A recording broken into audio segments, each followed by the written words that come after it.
Bonjour et bienvenue dans Parole de Femmes. Cette semaine, nous allons parler de l'identité.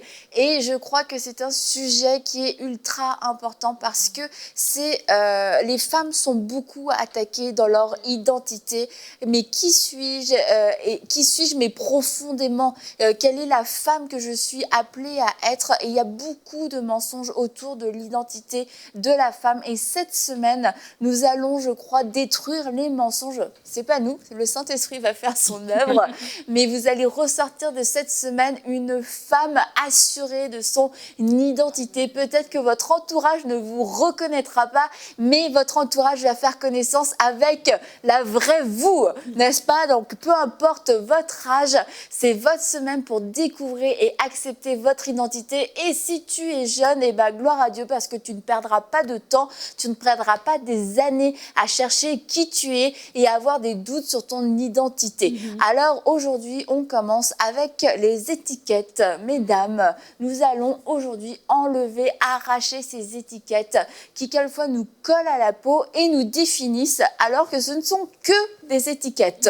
Effectivement, et les étiquettes, Annabelle, tu parlais des personnes qui sont jeunes, tu parlais des femmes, les étiquettes concernent tout le monde. Et dans la jeunesse, ça peut se traduire d'une certaine manière. Dans la vie des femmes, ça peut également se traduire d'une autre manière. Et ça touche vraiment plusieurs domaines. Une femme, par exemple, elle pourra se dire « Ah, mais voici le regard qu'on a de moi, voici l'étiquette que même elle-même, elle pourra mettre d'elle par rapport à elle. » Elle peut le faire par rapport à ses enfants, elle peut le faire par rapport à son mari. Les plus jeunes, au niveau de l'école, là, il y a beaucoup de ces défis d'étiquette qu'on peut rencontrer à ce niveau-là. Donc vraiment, pour commencer, j'aimerais dire que ça concerne tout le monde. Et lorsque j'ai cherché la définition d'une étiquette, parce que ça semble évident, ça semble évident comme ça, mais on dit c'est une indication qui permet de qualifier la nature d'une personne. Donc on parle d'identité aussi. Et cette indication-là, parfois, elle peut venir tout simplement de l'extérieur, parfois, elle peut venir de nous-mêmes. En marketing, il y a ce qu'on appelle l'image projetée et l'image voulue. Et ça semble simple comme ça, mais il y a des choses qu'on veut, ok, je vais être cool, du coup, c'est l'étiquette que je veux avoir, mais ce qui se reflète, c'est pas forcément ça, tu vois. Et là, on peut en souffrir, donc c'est pour ça que c'est important de parler des étiquettes aussi aujourd'hui. Et quand tu parles même des femmes, je crois que je crois les hommes aussi, mais nous, en tant que femmes, souvent, nos parents vont nous éduquer d'une certaine manière, la société va nous donner certaines attentes. Et on a des fois aussi, en tant que femme en grandissant, tu parles des jeunes femmes, ce besoin d'approbation, ce besoin de validation qu'on va aller chercher à l'extérieur. Bref, on va se ramasser plein d'étiquettes comme ça. Et vraiment, c'est important, on parle d'identité. Et c'est une semaine où est-ce que vraiment ma prière et notre prière, c'est que vous, mesdames, vous soyez vraiment transformées, que vous ayez cette révélation de votre réelle identité qui vient de Jésus-Christ et de Jésus-Christ seul. Mais lorsqu'on parle d'identité, c'est important de différencier en fait entre trois choses. Je crois que entre ce que nous-mêmes nous disons de nous-mêmes, ce que les autres disent de nous et ce que Dieu dit de nous. Et vraiment, en tant que femme, en tant qu'humain, quand on arrive à l'étape de ce que Dieu dit de moi, c'est là que vraiment on prend vraiment cette réelle compréhension de notre réelle identité. Mais tant qu'on reste dans ce que les gens disent de nous, ou même de ce que des fois nous-mêmes nous disons de nous-mêmes, des fois nous-mêmes nous collons des étiquettes qui ne sont pas ce que Dieu dit de nous. Alors, pour que ce soit vraiment plus clair pour nous, je vais vous montrer un exemple. Une petite illustration. Nadine, qu'est-ce que c'est? Du sel. Du sel. Ah, c'est vrai, du sucre. Mais si l'étiquette me dit que c'est du poivre. Est-ce que tu as un doute, Nadine? Est-ce que tu te dis, puisque l'étiquette me dit que c'est du poivre, peut-être que j'ai mal vu? Peut-être que finalement, c'est du poivre blanc. C'est peut-être du poivre blanc. Il n'a pas cette couleur-là, non? En tout cas, on se dit, bah non, ils se sont trompés. Là, c'est une évidence. On se dit, ah, c'est Guy qui a mis poivre. Alors, c'était du sel. Et de la même façon, quand ça nous concerne, on accepte des étiquettes qui sont complètement fausses, qui nous représentent pas, comme tu disais, Aurélie, lorsque tu as fait cette fameuse recherche. Sur la définition de l'étiquette. Ça ne représente pas notre nature. C'est faux. C'est une fausse étiquette. Mais quand ça nous concerne, Bah, on a l'impression que c'est l'étiquette qui le remporte sur la nature, sur ce que Dieu a créé. Et on se dit pas, bah non, il y a quelqu'un qui s'est trompé, il y a quelqu'un qui a mis la mauvaise étiquette, qui a mal vu ou qui a fait une erreur. Mais quand on reçoit des étiquettes qu'on nous colle, c'est comme, bah ouais, peut-être qu'il avait raison, peut-être que c'est vrai, peut-être que je suis nulle, peut-être que je suis finalement bonne que pour ça, ou que je serai jamais assez bonne pour faire ci. Peut-être que oui, les études, c'est pas mon truc, parce que on va laisser les étiquettes avoir plus de poids que la vraie nature, que notre vraie identité. Mais on voit que c'est ridicule, enfin c'est ridicule, je veux dire c'est une évidence, c'est évidente quand on parle de sel et de poivre, mais ça devrait l'être encore plus pour nous parce que l'identité est bien plus importante que se tromper entre le sel et le poivre. Tu sais, quand tu dis ça, j'ai la réflexion qu'en fait, c'est l'autorité. L'autorité qui va décider que, ben, voilà, c'est du poivre. Et donc, du coup, tu te dis, ah ben si cette personne l'a dit, c'est que c'est peut-être je dois m'ajuster, c'est peut-être qu'elle a raison. Et des fois, il y a des autorités dans notre vie qui nous ont donné des étiquettes. Notre prof à l'école nous a dit que nous, on était nuls dans tel domaine. Nos parents, peut-être, nous ont dit des choses, des personnes qu'on estimait. Et c'est comme si ces voix sont devenues comme des voix d'autorité sur notre vie. Et on s'est dit, ben, si elle a dit que je suis lente, si elle a dit que je suis stupide, si elle a dit que je suis paresseuse, c'est que quelque part, elle le sait ou elle connaît mieux que moi. C'est ma mère qui me l'a toujours répété, donc ça doit être vrai. Mais l'autorité suprême, en tant qu'enfant de Dieu, c'est Dieu. Alors, c'est important, à ce moment-là, quand on a des choses pour lesquelles notre réflexion nous-mêmes, notre voix intérieure nous dit, mais non, je dis, on m'a limité à ça, mais je peux plus. Mais tu es en train de lutter avec ce que toi, tu penses, comme tu disais, l'évidence évidente, avec ce qui est dit de toi, ben, à ce moment-là, c'est là que c'est important de dire, mais Seigneur Dieu, qu'est-ce que toi tu dis? Et des fois, on se limite beaucoup parce qu'on s'arrête au niveau de ce que les gens ont dit, des voix d'autorité, entre guillemets, qu'on a acceptées dans nos vies. Et c'est pour ça qu'on se limite au niveau de notre identité, ne cherchant pas à aller plus loin, à aller dire, ah, tiens, je peux bien avoir entendu ça sur moi, je peux bien moi-même m'être posé ces étiquettes, mais qu'est-ce que Dieu dit pour qu'on puisse vraiment venir trancher, en fait, pour dire quelle est la vérité par rapport à nous. Mais moi, je pense aussi que, en fait, quand on parle d'étiquette, on parle de la force du regard de l'autre.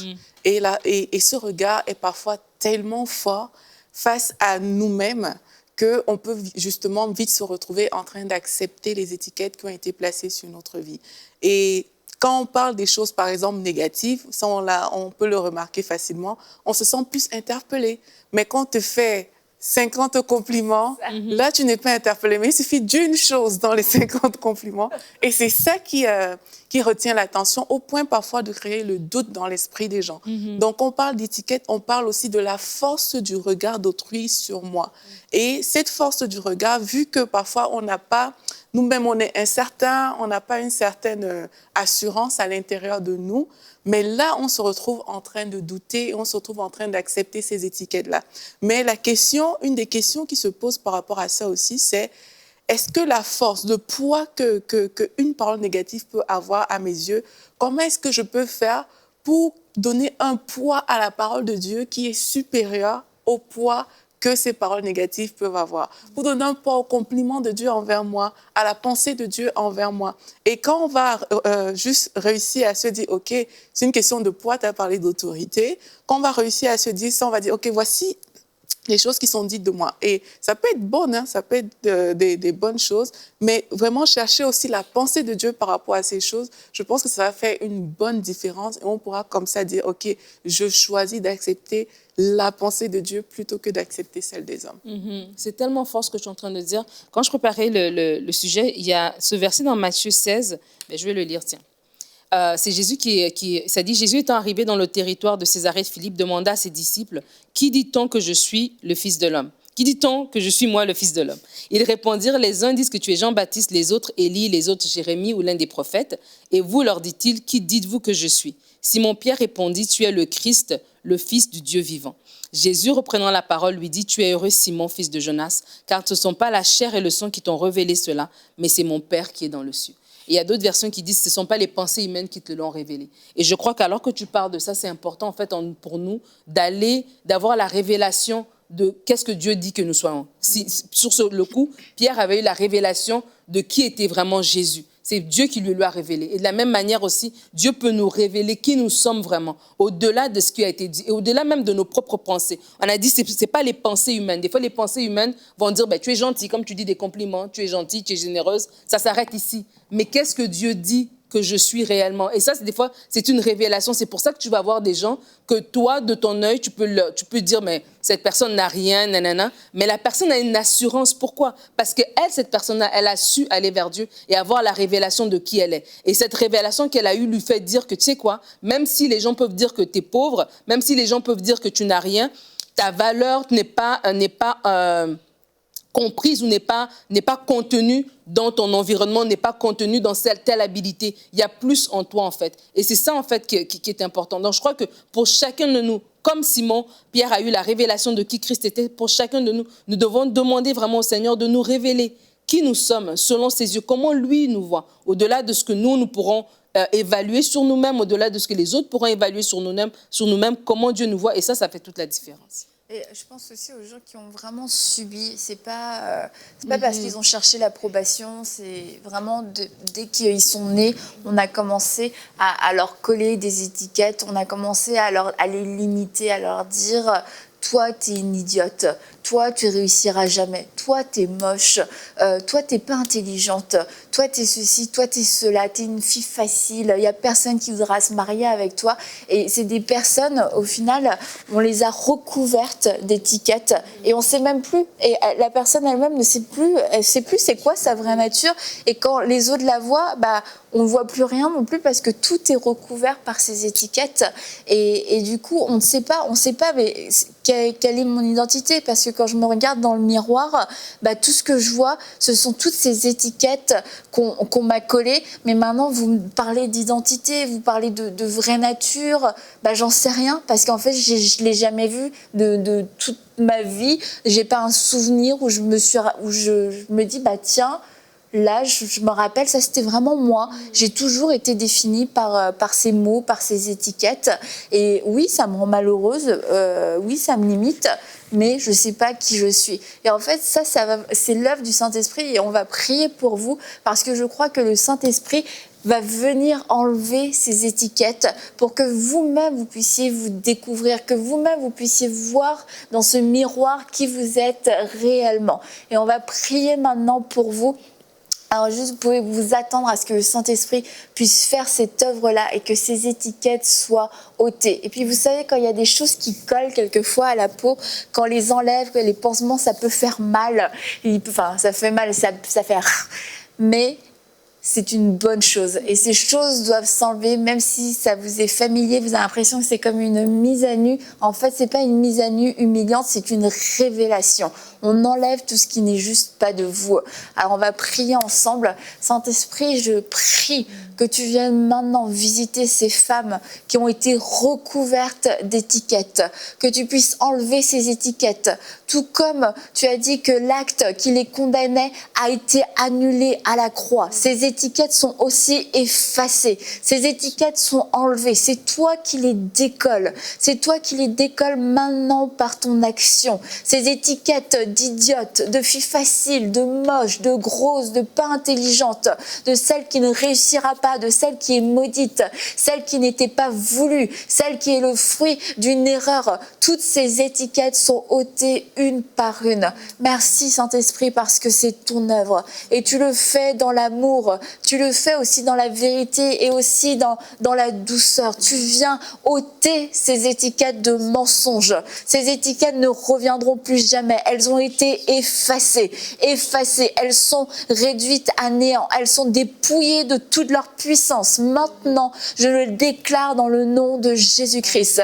Et toute parole qui a été déclarée contre vous, toute parole de malédiction est annulée maintenant aussi dans le nom de Jésus-Christ. Ces paroles perdent toute puissance en vous. Ces paroles ne sont plus des paroles d'autorité. Ces paroles ne sont plus des paroles de fondation. Ces paroles tombent maintenant dans le nom de Jésus-Christ. Elles tombent comme un mur s'écroule. Ces paroles s'écroulent maintenant. Alléluia. Alléluia. Quand tu parlais, je pensais à des personnes qui ont des crises identitaires, comme je suis née fille, mais en fait, je me sens garçon. Tu as parlé de plein d'étiquettes comme ça qu'on peut parfois avoir. Et vraiment, j'ai envie de dire aux gens que Dieu n'a pas fait une erreur, en fait, en nous créant et même en nous donnant cette identité d'enfant de Dieu, qu'on l'a acceptée. Il n'a pas fait une erreur. Et si, dans l'esprit des personnes, il y a ces choses qui sont tellement fortes, comme tu as prié à Annabelle, vraiment qu'aujourd'hui, ces choses soient détruites et déracinées. Et quand on dépouille comme ça, quand on se dépouille de ces choses, j'ai envie d'encourager des personnes à ne pas fuir, en fait, parce que c'est un travail que le Seigneur va faire. Alors qu'on a prié aujourd'hui, il y a un processus qui va s'enclencher dans la vie de certaines personnes. Et n'ayez pas peur des étiquettes qui ont été collées sur vous. N'ayez pas peur. Vous pouvez les mettre en face de vous et, comme on a fait là avec Annabelle, déclarer cette prière-là que, OK, c'est accompli. Parce qu'on l'a prié aujourd'hui, c'est accompli. On m'a traité, je ne sais pas, de fille facile. Je déchire cette étiquette. Et quand on déchire les étiquettes comme ça et qu'on se dépouille, ça veut dire qu'il faut revêtir maintenant la nouvelle étiquette, j'ai envie de dire, qui est l'identité de Christ. Et il faut maintenant comprendre, OK, voici l'étiquette que je veux revêtir. Voici l'identité que je veux avoir. Je suis une fille rachetée. Mon étiquette me vient directement de ce que Jésus-Christ a accompli à la croix. C'est pour ça que je peux être parfaite aujourd'hui. C'est pour ça que je peux me voir de cette manière. Et c'est pour ça que je suis. Il y a des personnes qui doivent accepter d'être ce que Dieu dit d'elles, au lieu d'être ce qu'elles ont entendu. Et quand tu acceptes d'être ce que Dieu dit de toi, mais ça change ta façon de voir des choses. Et quand l'étiquette voudra revenir, quand les gens voudront venir encore te dire « Ah, mais oui, toi, t'es la fille. » Parce qu'il y a des gens, on appelle même la grosse, là. Ou bien, quand les gens vont revenir vers toi avec ces paroles, mais tu sais qu'elles ont été annulées et tu es beaucoup plus fort pour te tenir face à tout ça. J'avais une image, en fait, quand tu priais aussi, Annabelle, de tu sais, la chenille qui doit devenir un papillon, comment elle est dans son cocon. Et pendant qu'elle est dans ce cocon-là, à un moment donné, il y a ce cocon qui s'enlève et il y a le papillon qui, en fait, qui naît. Et je crois qu'il y a des personnes, en fait, dans ce processus qui sont reconnues dans la prière que tu as faite, qui sont reconnues dans les étiquettes qui leur ont été données et qui se disent, tiens, moi, ça fait 25 ans, ça fait 28 ans, ça fait 19 ans que je suis dans ce cocon-là, tu vois, que de dire, ben, prends le temps à part, prends ce temps avec Dieu, prends le temps de prendre un cahier, prends le temps de fouiller dans la parole, de dire, Seigneur, qu'est-ce que tu dis de moi? Prends le temps de recenser même, Seigneur, peut-être qu'il y a des étiquettes que je porte même inconsciemment, j'ai même oublié, j'agis en fonction de ce qui a été dit de moi et je pense même que c'est moi, mais en fait, non, c'est qu'on m'a tellement dit que je suis ça, que je fais en fait ce qui a été dit de moi. Vraiment, et que Dieu te révèle et que tu écrives ça et que un après l'autre, tu sais quoi, pour chaque chose qui m'a été dit, voici ce que la parole dit. Et fais ce travail qui peut-être va prendre du temps, qui va peut-être te demander de te mettre à part, qui va peut-être demander que tu t'enfermes dans ton lieu secret, mais fais ce travail et quand ce travail va être fait et quand tu auras cette rencontre avec Dieu, au niveau de ta personne. Des fois, c'est juste un temps de prière fort. Des fois, c'est pas obligé de durer des heures et des heures. Des fois, c'est juste dans un temps de prière fort où tu as cette assurance, cette révélation, cette eau de Dieu qui tombe sur toi. Et puis, voilà, tu te relèves comme ce papillon et tu peux, en fait, rentrer dans les plans et les projets que Dieu a pour toi. Vas-y. J'ai envie de dire que les étiquettes les plus dures à décoller sont les étiquettes qui viennent de nous-mêmes. Parce que c'est facile de se placer devant les personnes et dire, OK, vous pouvez penser ce que vous voulez, je m'en fiche et tout. Ça, c'est vraiment facile. Mais il y a quand ça vient de notre valeur intrinsèque, c'est vraiment difficile. C'est pour ça qu'il ne faut pas cacher non plus ces choses devant Dieu. Dans ce travail de dépouillement qu'on a fait, tu peux vraiment dire à Dieu, Seigneur, voici comment je me vois. Je ne me vois pas belle, je ne me vois pas ceci, je ne me vois pas cela. Seigneur, accorde-moi la grâce de me voir comme toi, tu me vois. Et c'est un travail vraiment, ne cherchez pas à cacher ce que vous avez au-dedans de vous. Devant Dieu, vraiment, on peut s'ouvrir. On peut dire à Dieu tout ce tout ce qu'on ressent, on peut le déverser dans la présence de Dieu. Ne nous juge pas. Dieu, il va pas te dire, mais pourquoi est-ce que tu te voyais comme ça et tout? Non, mais il comprend. Il est avec nous. Il est de notre côté. Donc vraiment, n'hésitez pas là où vous êtes à juste vous placer devant Dieu et dire, Seigneur, voici le regard que j'ai toujours eu de moi. Peut-être c'est venu par des influences extérieures, mais c'est profondément ancré en moi, dans mes valeurs. Voici ce que je crois être. Seigneur, viens corriger ces choses. Et on va les voir disparaître aussi. Et il y a aussi des surnoms qui sont donnés. Tu disais tout à l'heure, il y a quelqu'un qui peut se faire appeler elle la grosse, et c'est comme vraiment normal. Le prénom a été oublié un jour. Et bon, il y a des surnoms qui peuvent sembler plus sympathiques, mais qui sont pour autant très, très réducteurs et qui ont défini la personne dans l'entourage et qui ont même fini par nous définir nous-mêmes. On a accepté quelquefois certains surnoms et je crois que certains d'entre vous, vous devez renoncer à ces surnoms et refuser ces surnoms. Vous imposer dans le sens non, je veux plus qu'on m'appelle comme ça, parce qu'à chaque fois qu'on vous appelle comme ça, on est en train de vous recoller une étiquette. À chaque fois qu'on vous appelle comme ça, on est en train de vous enfermer dans une boîte, en train de vous limiter, en train de vous dire qui vous devriez être. Et cette personne-là, c'est pas vous. Alors vraiment, soyez courageux. Positionnez-vous, dites-le avec amour, à votre famille. Oui, on m'a toujours appelé comme ça, on peut m'appeler « Ah, toi, le petit menteur ». Parce que peut-être que quand on était petit, l'enfant mentait souvent. Et puis du coup, aujourd'hui, l'enfant a 20 ans et on l'appelle toujours comme ça. C'est la petite blague de la famille. « le petit menteur, le petit menteur ». Mais non, on sert un Dieu de vérité. Nous ne sommes pas des petits menteurs. Tu n'es pas un petit menteur. Alors on peut juste le dire avec amour, avec mes fermetés dans notre famille. Ne m'appelez plus comme ça, s'il vous plaît. Et je ne suis pas dans le délire de changer les prénoms, etc. Je parle plus des surnoms. Mais on voit que Dieu a fait ce travail aussi, parce que là, on parle de menteur avec... comment il s'appelle, le menteur? Jacob. C'est un menteur. Avec Jacob, c'est ça. Il a changé son nom parce que Jacob ne pouvait pas juste rester le menteur toute sa vie comme je viens de le faire. Vous voyez comment c'est facile de coller une étiquette. Là, le menteur dans la Bible, c'est qui? C'est triste de se rappeler de lui comme ça. Mais quelquefois, on est défini par ce genre de choses dans nos vies, donc on refuse les étiquettes. Et ça montre aussi que c'est très... Enfin, naturellement, on a tendance à le faire, donc on ne peut pas en vouloir à tout le monde qui va vouloir essayer de nous coller une étiquette. C'est vraiment à nous de nous positionner parce que ce n'est pas forcément méchant. Quand tu parles, je pense à une histoire qu'on m'avait racontée. C'est un de mes amis, c'est lui qui racontait que il jouait au foot et tout. Et puis là, pour le décret, il y a quelqu'un qui demandait, mais lui, c'est qui? La personne disait, ah non, mais c'est le gars là, le gros qui court là-bas, le gars fauteuil. Et c'est ce jour-là qu'il a dit, oh, moi, c'est moi. C'est moi qu'on appelle comme ça, tu vois. Donc, il a réalisé ce jour-là que voici ce qu'on pense de moi. Et ça, on le racontait en riant, tu vois. Ça avait allumé quelque chose au-dedans de lui qui l'a poussé à poser certaines actions.